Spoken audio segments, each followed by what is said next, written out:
Hey everyone, it's me HawkeyeG, and I'm here with another video for you. This time I'm doing a Faction Specialties guide for the Northern Provinces faction of Cathay. This means I'll be talking about their faction bonuses, their legendary lord, and any special faction mechanics that they have. Miao Ying's faction starts much closer to the Bastion and therefore has to deal with it much earlier on, but other than that, the goals and choices for this faction don't stand out too strongly. Her faction specialties are definitely a little different than Zhao Ming's, however, so it'll be interesting to see how those play out. So, with that being said, let's get into the video. The first thing I like to talk about is the faction-wide bonuses that the Northern Provinces receive.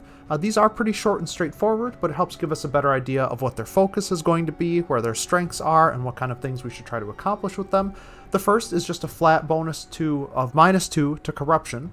Corruption works a little differently in this game than in past games, but it basically means that all of these will be reduced by 2. You can see the -2 from Faction there. All of the different corruption types will be reduced by 2 per turn. It's pretty useful as you're likely to deal with some Chaos factions throughout various points in the campaign, especially early on. Plus it will help reduce the impact of the rifts every time that they appear. Cathay also doesn't have a lot of corruption reduction options. You have the Harmony mechanic and the Wu Jing compass, but other than that, not too much. So this is a really nice bonus. The next bonus is this leadership bonus when fighting against demons of chaos. Another pretty simple bonus, though Cathay isn't exactly lacking for options in leadership. When you have the Harmony bonus in battle, you get a leadership bonus, so I'm not sure that we really need the extra 10% fighting against the demons. Plus a lot of what you fight within Cathay isn't demons, right? We'll have some Tzeentch faction to fight here, but it's mostly Greenskins and Skaven that we're fighting otherwise, or maybe some rebels of Cathay.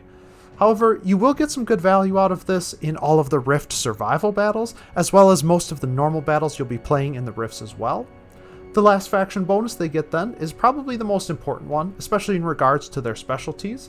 It's an ammunition bonus for all missile units, faction-wide. Now, this applies to both missile and artillery units, so that means cannons, rocket batteries, and even balloons of doom are going to benefit from this. So you can get a little bit more value out of your missile units. They'll do more damage in battle, and they'll also offer you a better balance of power in combat because ammunition plays a role in that calculation. Plus, it synergizes really heavily with a lot of things that Miao Ying has, which we'll get to next. That, of course, is the end of the faction bonuses here, though, so it's time to talk about the Legendary Lord and the bonuses they provide. Now, as I already mentioned, the Legendary Lord for this faction is Miao Ying. Here I'll talk about her unique trait, any unique items she gets, any unique skill trees she gets, and how these things impact the campaign and battle decisions to make with this faction and army. The biggest one, of course, is her unique trait, which essentially provides only one bonus, 50% upkeep reduction for missile units. 50% is a lot. And missile units are a very valuable unit for Cathay, especially in the late game. The Dragon Crossbowmen have really good armor piercing damage and range, so having a full set of them with reduced upkeep is actually very valuable. I mean, we can even see here, right, compared to the Celestial Dragon Guard, it really is half the upkeep. They're almost as cheap as these, low tier Jade Warriors. So for their top tier units to be as inexpensive as low tier infantry, it's really valuable, right? Now, one thing to note is that this bonus does not apply to artillery. It does specify here 50% upkeep reduction for missile infantry units. So don't go overboard with the cannons, rocket batteries, and sky junks, at least specifically in Miao Ying's army, as you won't get this bonus from that. Now, normally I would talk about the unique items for the Legendary Lord next, but Miao Ying doesn't have any. Similar to Zhao Ming's situation, I assume that this is because of Cathay's caravans mechanic. Whenever you complete a caravan, you get a unique item from that. Some of those unique items are predetermined based on the location you get, and others are kind of random where you have a chance to get them from visiting places.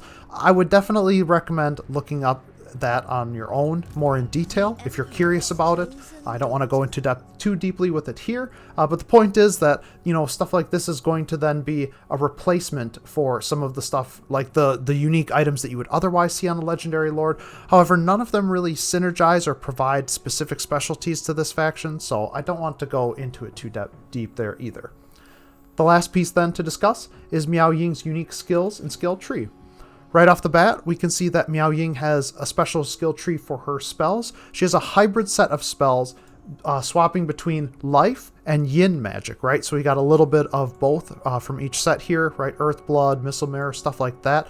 We also see that she has a pretty sizable unique skill tree, which has all sorts of different kinds of bonuses.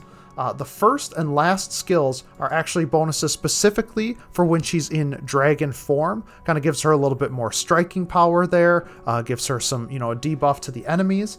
She also gets several army bonus, and 2 of these are specifically for ranged units, right? So here we can see the missile unit synergy really reaching its peak with all these different bonuses. That's not with, even without considering the additional bonuses you can get from the red tree by default. We also then, of course, have another bonus for fighting like the Chaos faction specifically. We'll stack, this is actually much better than 10% leadership, right? And it'll stack with that stuff as well. She then has a bonus to her spellcasting costs and cooldown time. So for some of the upgraded Lore of Life spells, she has the cost reduced, and then of course the cooldown for it. And then lastly, she has some campaign bonuses for a couple of different things. The Bastion construction cost especially is nice. I mean, 40% is a big number, but we also start so much closer to the Bastion, and really, you should try to prioritize taking these whenever you get the chance, and it's gonna fall into your hands more often than not, regardless. So that pretty much does it for the Legendary Lord specific section.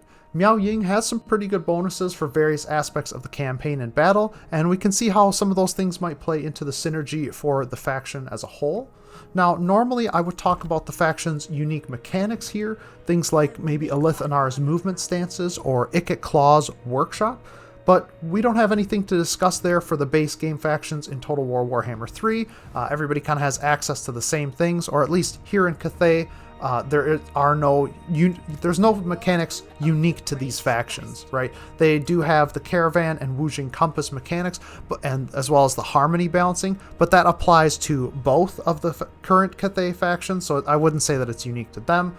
So I don't have anything to talk about in terms of unique mechanics. But of course I want to review a little bit. This means that the main specialty for this faction that we're looking at is going to be their missile units, right?